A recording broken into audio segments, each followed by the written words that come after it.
tokko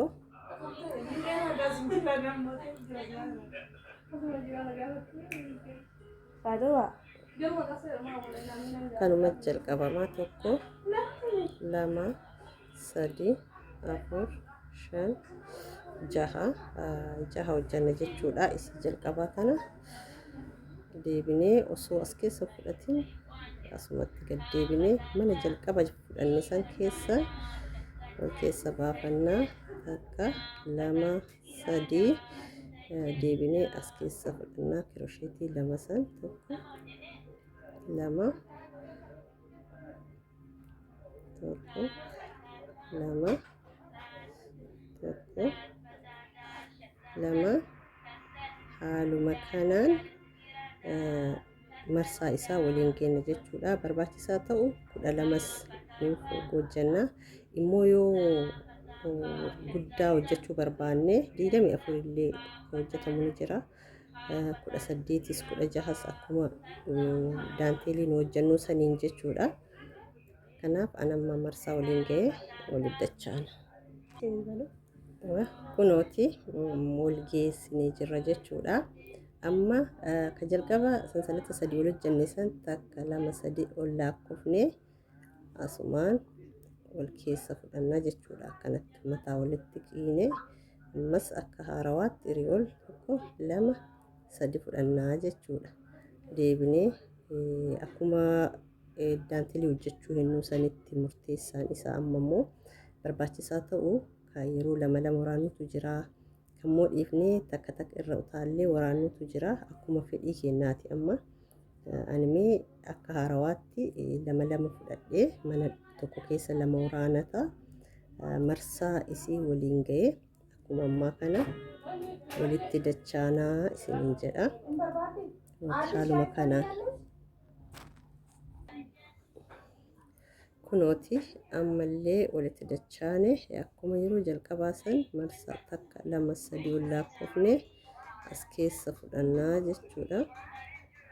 Kan ammas akkuma jalqabaa sadii ol hojjanna jechuudha. Sadii hojjannee amma immoo ani ka hojjechuu barbaadu isa kana waan ta'eef daanteelii kana waan ta'eef sansalata itti buusee mana takka takka keessaa yookaan immoo lama lama fudhadhaa. Sadii ol hojjanne takka lama sadii jechuudha. Amma mana lamarra dabree takka fudhadhaa jechuudha. Tokko lama sadii akkasuma mana lama bira dabree takka fudhadhaa. Tokko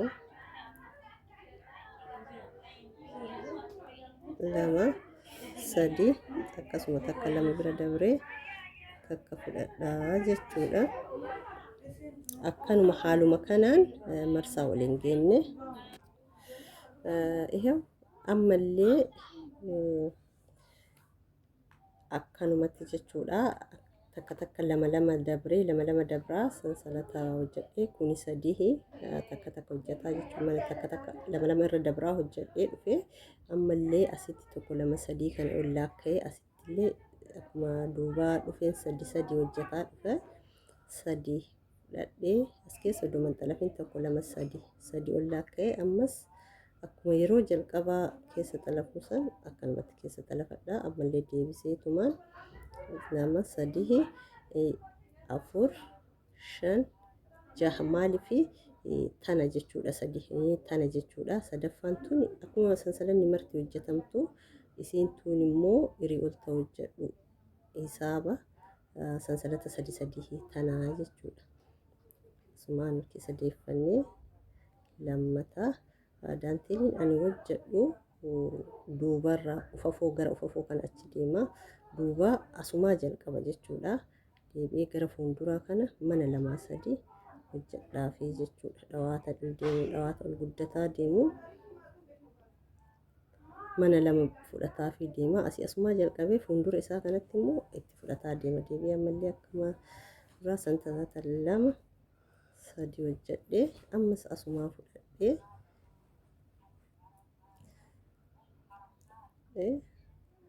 deebi'ee asis waraanee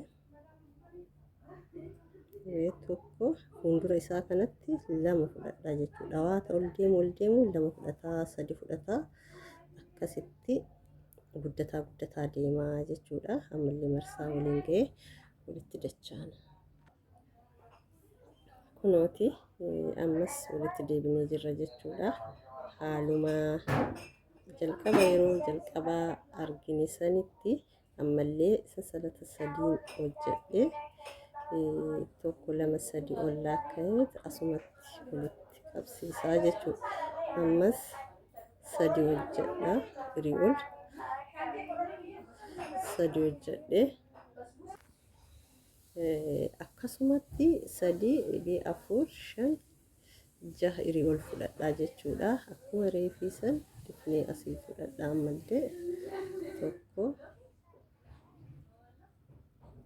lama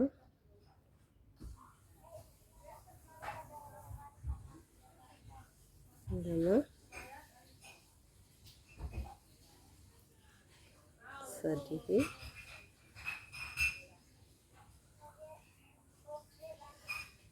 afur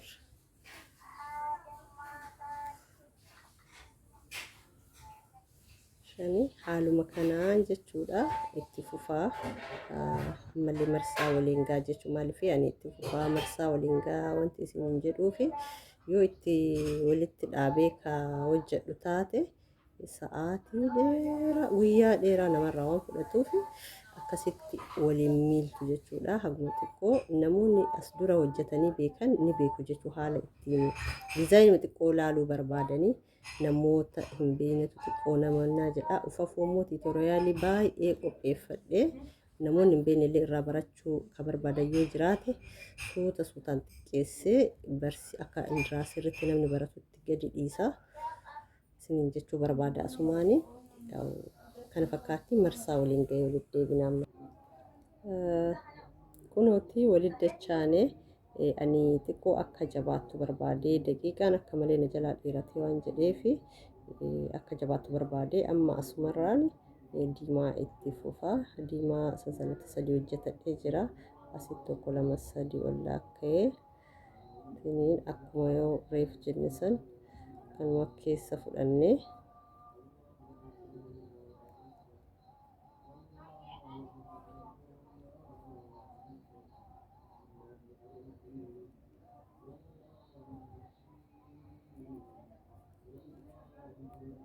keessa fudhannaa jechuudha. Akkasuma sansalata tokko lama sadii afur shan jaha ol hojjannaa jechuudha. Deebinee asitti mana tokko dhiifnee garana keessa achi deemna. Fuulduratti achi guddisaa waan deemnuuf amma asirraa jalqaba asirraa fudhataa deemnee mana tokko dhiifnee immoo fuuldura siqaa deemna. Gara fuulduraatiin immoo itti dabalaa deemnaa jechuudha. Akkasitti sadii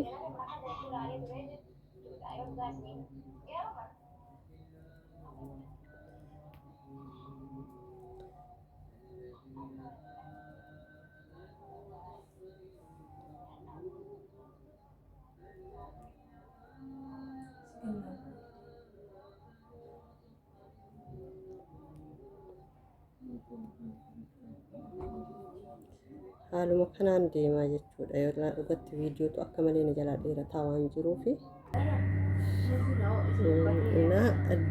asii marsaa diimaa kana itti fixee jira.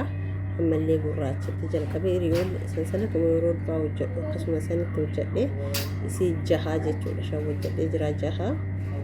Ammallee finnee kana bira tarree asumaa fudhannaa jechuudha. Tokko lama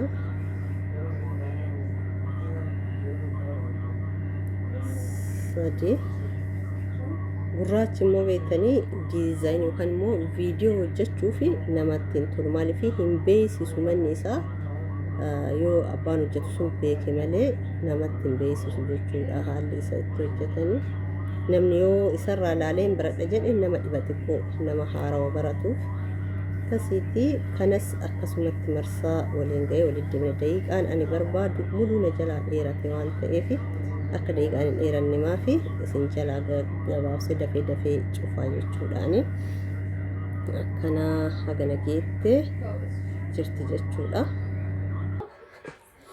Inna amma as geennee jirra. Kana osoo isinitti argisiisillee viidiyoo haa hojjedhu malee haalli itti hojjetamu haaluma jalqabarraa hojjedhe jechuudha. Immoo ani tana ta hojjedhee fi isinumatti yookaan immoo namoota baratuu barbaadanitti argisiisuuf malee viidiyoo kan yookaan immoo ani kana hojjedhee jira jechuudha. Kana fakkaata amma tana asitti xumuramtee jirti jedha irraa muraa jechuudha.